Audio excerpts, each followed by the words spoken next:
Traição virtual é adultério? O vício em pornografia, tanto por homens quanto por mulheres, e a infidelidade emocional justificam um divórcio? E após o divórcio, é possível se casar novamente diante da palavra de Deus? Essa é uma pergunta muito recorrente, uma dúvida muito recorrente, e vem de uma seguidora minha, que é a Sula Santos. Eu não sei o nome dela, aqui aparece Sula Santos. Ela está colocando sobre essa pergunta. Por gentileza, se possível, no próximo vídeo aborde o tema acerca da traição virtual do meu marido, que por 2 meses namorou à distância com uma mulher por meio de redes sociais, alegando ser solteiro, viciado em pornografia e masturbação. É possível contrair um matrimônio após esse divórcio aos olhos da palavra de Deus? Desde já agradeço. Muito obrigado pela pergunta, então vamos responder a sua pergunta, Sula Santos. Vem comigo. Primeiramente, a graça e a paz de Deus. Eu sou Ronaldo Cantarelli, terapeuta cristão, psicanalista clínico, pós-graduado em terapia familiar. Também sou professor do Seminário Global da Igreja Lagoinha, Seminário Carisma, e lá eu leciono 3 matérias: casamento e família, que eu falo muito aqui no meu canal sobre casamento e família, realidades da nova criação, quem você é a partir do momento que você aceita Jesus, tá? Quais são as realidades que permeiam a sua vida, e prosperidade bíblica, os 6 tipos de prosperidade bíblica. Bom, então vamos lá, já me apresentei e aqui eu quero dar sequência na pergunta da Sula, que é uma dúvida muito recorrente entre as pessoas, entre os casais, principalmente porque a gente está rodeado hoje em dia desses meios digitais. Então a traição, ela pode ser feita de uma outra forma. Eu vou dar 2 embasamentos aqui para vocês a respeito da traição, do que pode ser a traição do ponto de vista psicanalítico e do ponto de vista bíblico. Então vamos lá. Então, o que é traição virtual? Do ponto de vista psicanalítico, a traição virtual revela um desejo que escapou do controle racional, o impulso, que se manifesta mesmo sem o contato físico. A mente, ela não diferencia muito bem do que é o real e do que é o simbólico, ou seja, o imaginado. Se há intimidade emocional e intenção de se conectar sexualmente com a outra pessoa, isso fere o pacto conjugal desse casal. Olha só o que vai dizer na Bíblia em Mateus 5:28. Jesus dizendo: "Mas eu vos digo que qualquer que olhar para uma mulher e cobiçá-la cometeu adultério com ela em seu coração." Ou seja, ele elevou aqui o grau de consciência. Então, a traição virtual é sim uma forma de adultério emocional e espiritual. Agora, e quando o cônjuge vive duplamente, uma vida dupla, né?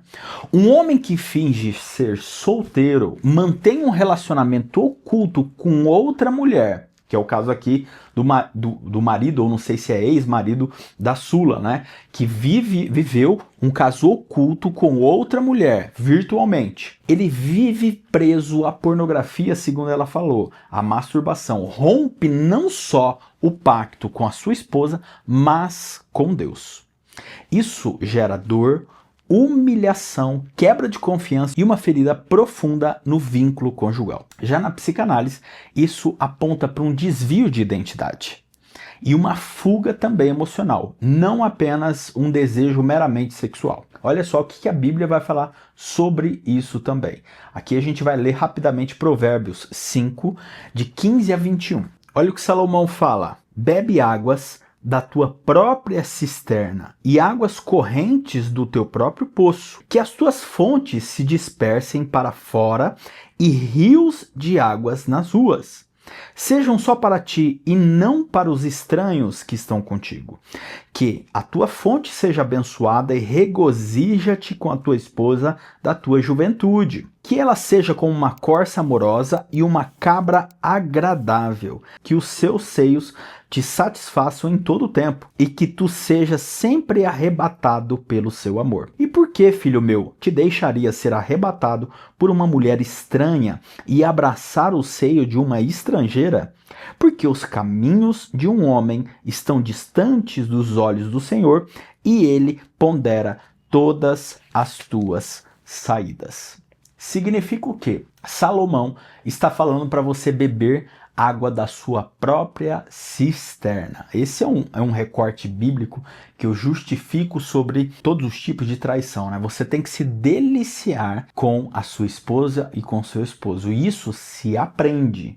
Como que se aprende? No diálogo. Esse é um ponto fundamental que eu estou embasando aqui para você. Mas olha só, existe perdão e restauração? Como terapeuta cristão, eu acredito que todo casamento ferido pode ser restaurado quando há arrependimento verdadeiro e disposição de ambos, se ambos querem. Se o outro não quer, não tem o que fazer. E daí, para você não ficar na codependência emocional, você não ficar se arrastando pelo outro, deixa o outro ser livre. Se ele não quer, vai fazer o quê? Perdão não é justificar o erro, é escolher a cura acima da mágoa. Olha só o que a Bíblia diz, ó, perdoem como o Senhor lhes perdoou, Colossenses 3,13. E olha só, a Bíblia também vai falar em Marcos 10,9, o que Deus uniu, não separe o homem. Agora, essa união é o desejo de Deus, que não há separação. E daí ele fala, perdoem como o Senhor lhes perdoou. Essa questão do perdão tem as 3 esferas do perdão que eu falo em outro vídeo, mas como que eu não vou perdoar uma pessoa sendo que Deus perdoou o imperdoável em mim? Essa é uma reflexão que fica para você, Sula, e para todo mundo que está assistindo aqui. Agora, a psicanálise, ela também reconhece que muitos comportamentos autodestrutivos podem ser tratados e redirecionados, tá? Não só a psicanálise, como a terapia cognitivo-comportamental de Aaron Becker. Casamentos já resgatados que precisam ser mortos são a prova disso. Eu vivo um casamento que um dia estava acabado. Tá? Vivo um casamento próspero, abundante, que um dia esteve destruído. Em 2017, eu quase que me separei da minha esposa. Então, o que eu falo para você, tem solução, mas desde que ambos querem. Agora, investigar qual é a limitação disso e eu te direcionar seria uma irresponsabilidade da minha parte sem ouvir você. E por uma simples pergunta eu te direcionar no que você faria. Agora, existe sim reconciliação desde que ambos queiram essa reconciliação. Agora, se houver divórcio, eu posso me casar novamente, Ronaldo? Essa é uma questão muito séria e delicada. Na Bíblia, em Mateus 19:9, Jesus ele vai falar uma coisa. E eu vos digo que quem repudiar sua esposa, a não ser por conta da fornicação, e casar com outra, comete adultério. E o que casar com a repudiada comete adultério. Então, no caso do seu esposo, se ele, no caso dele específico, tá? Falando mediante ao material que você está me trazendo. Se ele se casar com essa pessoa, com essa outra mulher, ele está cometendo adultério. Já cometeu um adultério, mas se ele se casar, ele vai cometer adultério também. Agora, em caso de adultério consumado e falta de arrependimento, o divórcio pode ser reconhecido.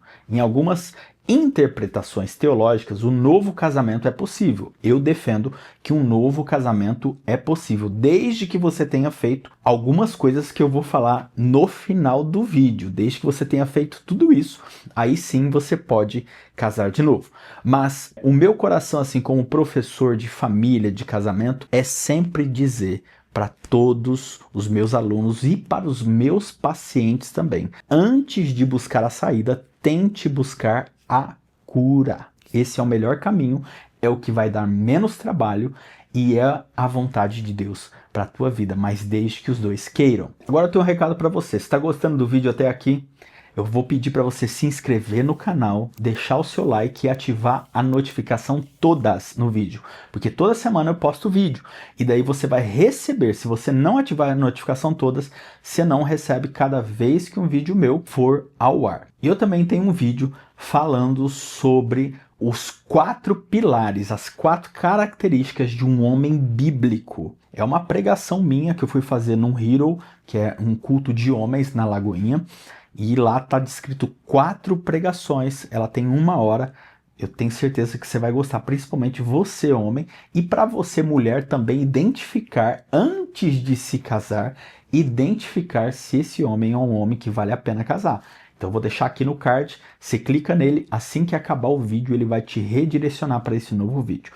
Mas vamos caminhando para o final aqui, eu quero falar para você, Sula, e para você que está me assistindo, algumas exceções e os casos de divórcio previstos na palavra de Deus. Mesmo na nova aliança, né, há alguns casos previstos na palavra em que o divórcio é permitido. Então, existem alguns casos. O primeiro é o adultério. Mateus 19:9 vai falar o seguinte, Mateus 19:9. E eu vos digo que quem repudiar a sua esposa, a não ser por causa de fornicação e casar com outra, comete adultério.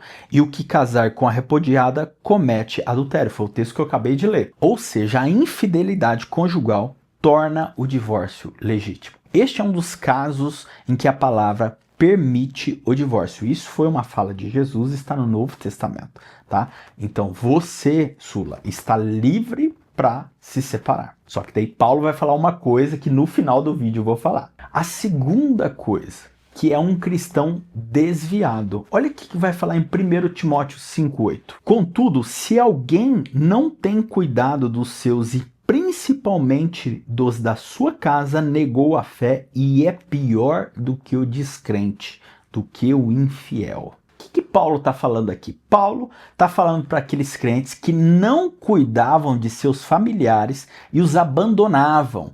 Eram piores do que as pessoas infiéis. E olha só, o que Jesus vai falar a respeito disso também. Além disso, se o teu irmão pecar contra ti, vai e corrige-o entre ti e ele só. Se ele te ouvir, ganhaste o teu irmão. Se, porém, ele não te ouvir, então leva contigo mais um ou dois, para que pela boca de 2 ou 3 testemunhas cada palavra seja estabelecida. E se ele se recusar a ouvi-los, dize-o à igreja. Mas se recusar a ouvir a igreja, seja ele para ti como um homem gentil e um publicano. Alguém que afirma ser cristão, mas não cuida da sua família ou abuse dela de algum modo e não mude quando advertido por várias pessoas, deve ser considerado como um gentil ou incrédulo. Então o próprio Jesus e o apóstolo Paulo estão falando o seguinte, que essa pessoa, ela não está cuidando da sua família. É um cristão desviado. Ou seja, você pode ter casado com o seu esposo, mas se ele se desviar, que significa se ele não cuidar dessa família, o que acontece? Você tem autoridade, você tem respaldo bíblico para se divorciar. Paulo ainda vai falar mais em Coríntios, 1 Coríntios 7:15-16, ele vai falar o seguinte, mas se o descrente, quer ele seja marido ou esposa, quiser apartar-te, ou seja, separar de você, né? Que se aparte. Em tais casos, não fica sujeito à servidão nem o irmão e nem a irmã.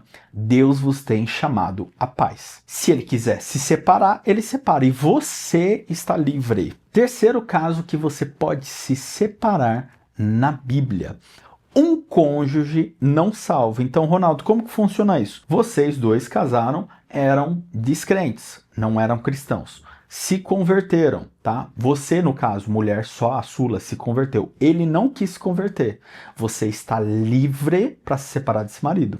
É lógico, a intercessão ela é bíblica. Você deve orar pelo seu marido e também esposa, porque tem maridos que se convertem e as esposas não se convertem. Então, existem esses casos e eu atendo pessoas assim, casais assim. O que o apóstolo Paulo vai falar em 1 Coríntios 7, de 12 a 13. Olha esse texto base aqui. Mas aos restantes digo eu, não o Senhor, se algum irmão tem esposa descrente e ela consene em habitar com ele, não a abandone.